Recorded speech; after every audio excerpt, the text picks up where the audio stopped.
Yo, what's up mga kaibigan? Panibagong araw, panibagong vlog. Tara, samahan nyo ako sa aking panibagong biyahe. At for today's adventure, pupuntahan natin at titingnan natin yung napakagandang spot dito sa Miagao, Iloilo. First time natin mapuntahan yung lugar na yun at nakita natin sa social media na sikat yun at madaming turista at madaming dumadayo sa lugar na yun. At ngayong araw pupuntahan natin at titingnan natin kung gaano nga kaganda yung lugar na yun. Yan, at nandito tayo ngayon sa Gimbal, Iloilo, no? Kita mo itong ng lugar at napakaswabe ng area dito. Talagang napakaganda tingnan, napakaganda sa mata.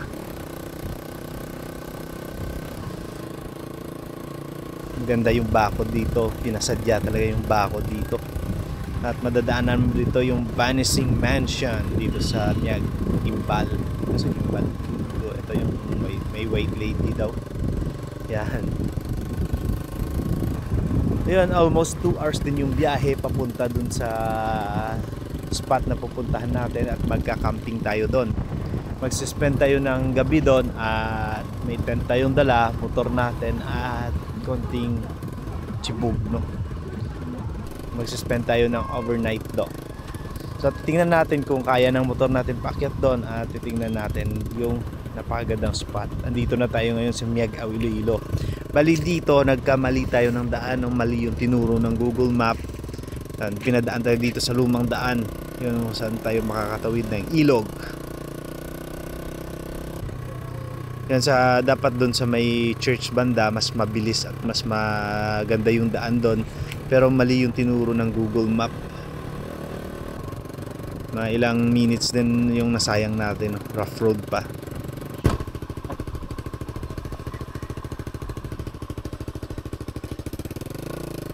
Yung hapon. Boss, biyagi na ta bungyo, buklod.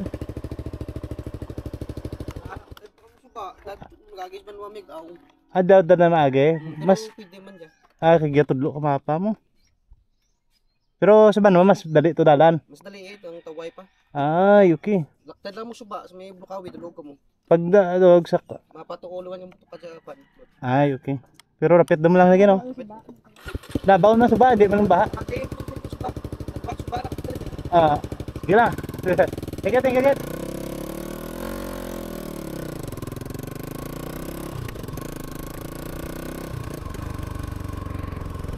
Buka. Dahil na to nagyanta.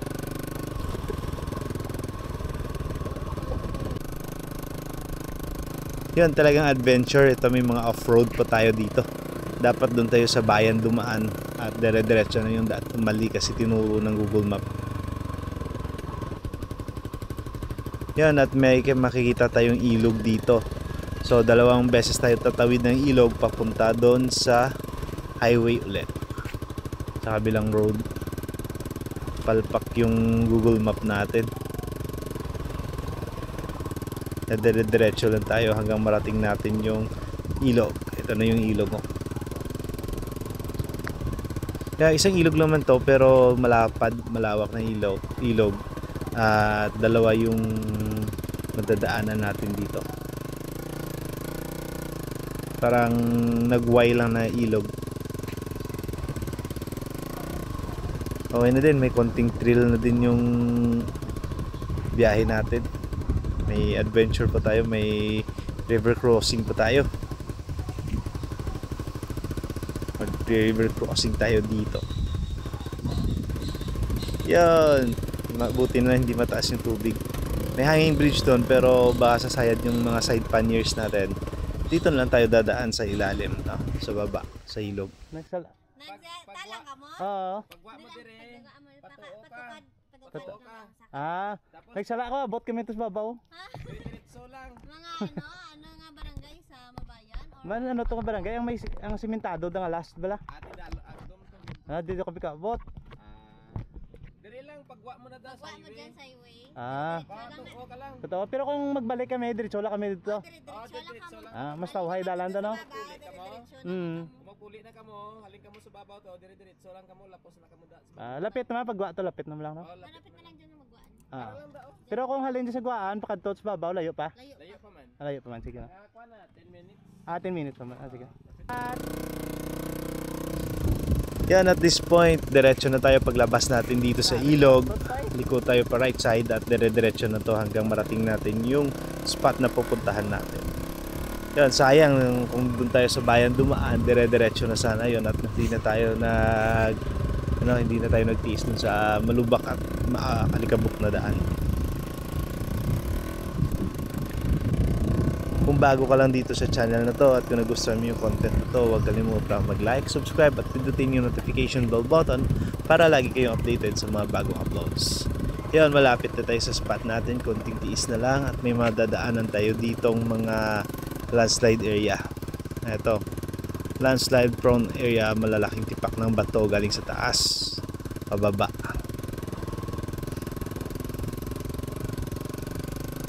Yan, dire-diretso lang to hanggang marating mo yung tourist registration area nila.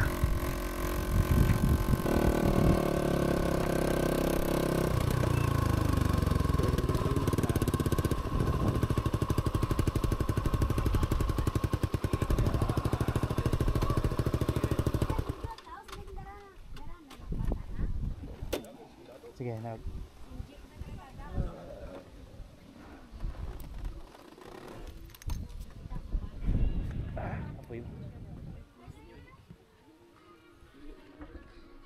Ito. Oh, din. Nakaroon din sa iya, sir? Magwa. Oo. Ay, pwede ka overnight na dira, mag-tent na Oo, muda. sir, pwede. Ah, pwede. Ah, tinta makaplasta. May ato man tao, may Oo, mga. sir, may dito man nga, pwede. Ah, may ano man tao, may mga guide man tao, mga Oo, gabantay. sir. Ah, May okay. mga tanod. Ah, sige, sige. Namin ako mga siya. Layo pa na, just babaw lang. Pero mga 10 minutes na lang, sir. Kaya Sige, sige. At dito na part, so tuloy-tuloy na tayo at medyo pinabilis ko lang at puro paakyat dito. Grabe, napadelikado ng lugar pero okay lang at kaya naman ang motor natin. So puro paahon to at yung pababa yung problema dito. Yan, so andito na tayo sa mini Batanes o Little Batanes ng Miagao, Iloilo. Ito yung titawag nilang Buklod dito lang sa Ungyod, Barangay Ungyod, Miagao, Iloilo. Pero diretso tayo hanggang mapaabot natin yung pinakalas na kalsada dito. May spot muna tayo pupuntahan bago yung Buklod. Yan, so dito na part, andito na tayo sa tourist destination na pupuntahan natin, yung I Love Miagao dito, at maraming tourist spot at tourist attraction na pwede puntahan. Tapos, layo pa ng tinagong dagat? Mga pila pa ka kilometro lakton? Ah, okay. Pero kaya naman lakton? Oo. Yan, nandito na tayo sa spot kung saan tayo magsisimula, no, yung drop off point nila. So may tindahan din dito at kukuha tayo ng tour guide.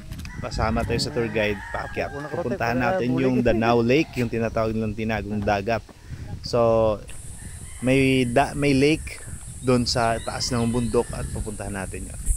Yan, dito na tayo ngayon sa tinatawag nilang Buklod at pupuntahan natin ngayon yung tinatawag nilang tinagong dagat. Almost mga 30 minutes yung trail papunta doon at nakita mo yung tinatawag nilang tinagong dagat. Mahababang lakaran, tanghaling tapat. Pagod din.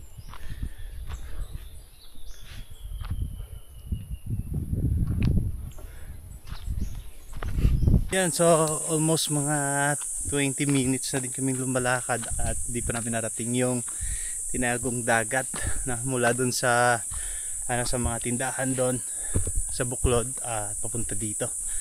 Ha, grabe, kakahingal, kapagod. Mas mainam na may dala kayong tubig at pagkain kasi nakakagutom talaga papunta doon. At okay na, medyo okay na dito at pababa na yung daan, no. Kanina grabe, napagod. Kung bago ka lang dito sa channel na to at kung nagustuhan mo yung content na to, huwag kalimutan mag-like, subscribe at pindutin yung notification bell button para lagi kayong updated sa mga bagong uploads. Danao Lake. Yan, so andito na tayo, nakapasok na tayo sa Danao Lake. Titingnan na natin yung lake dito. Sobrang nakaka-exhausting pero ang lamig ng hangin nakaka-refresh. Ito na. Yan, so ito na yung Danao Lake. Tinagong dagat. Yan, kasama natin yung tour guide. Tour guide natin. Yes, sir. At si Ate Desa. Ano kung gusto nyo magpa-tour guide, magpasama natin yung si Ate Desa. At si Ate Desa yung bahala sa inyo sa tour dito. Kayo na rin bahala sa kanya. Wala pa fix na rate pero kayo na bahala. Te, say hi Anay te para ikaw pangitaon nila sa kwan. Yan, so ito yung napakagandang view ng Danao Lake. Suabe.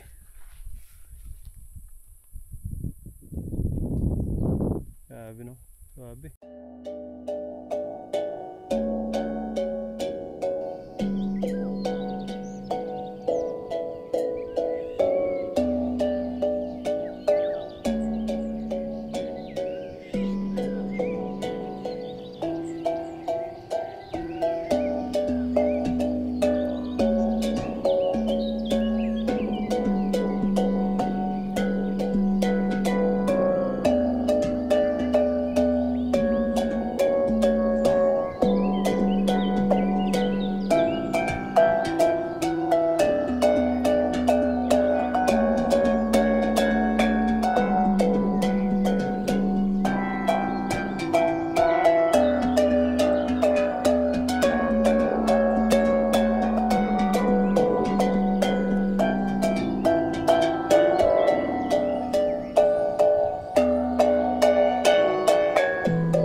May bahay din dito, no? May kubo-kubo din.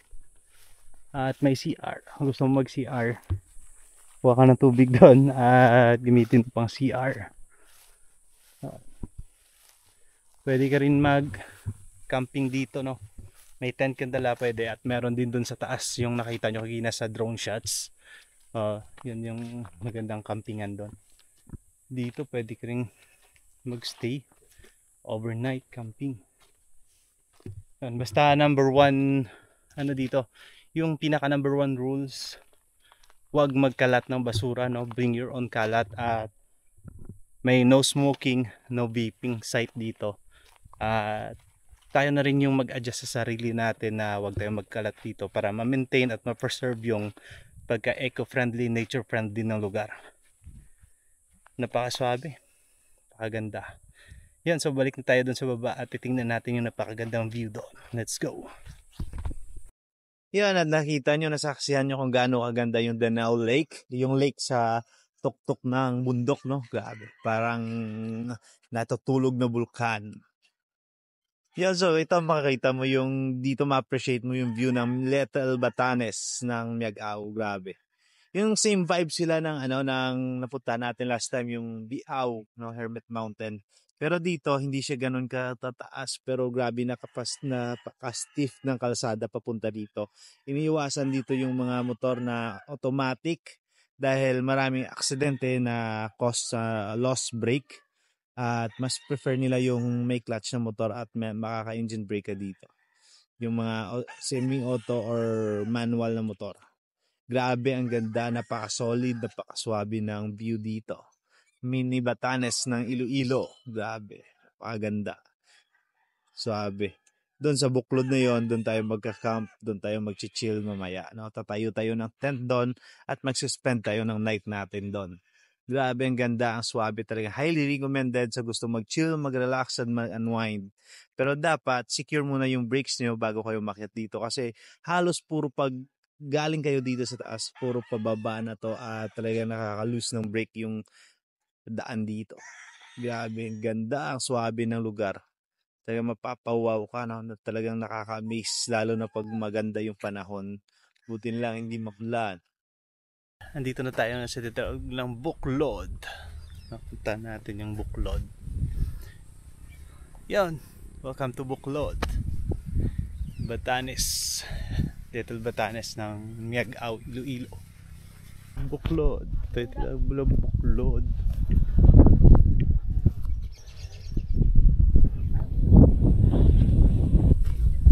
Grabe, ganda.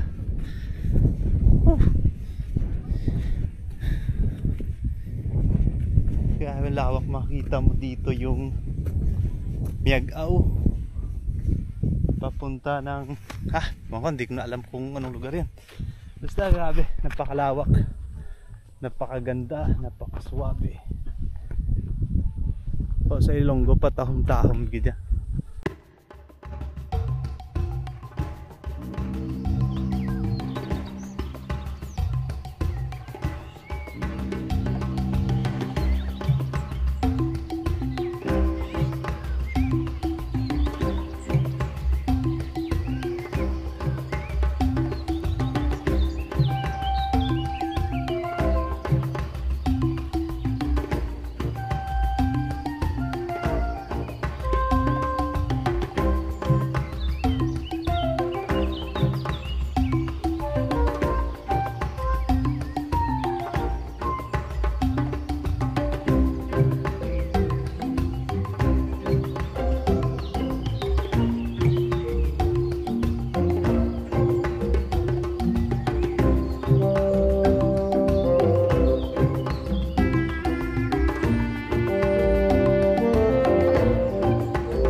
Grabe ang ganda dito.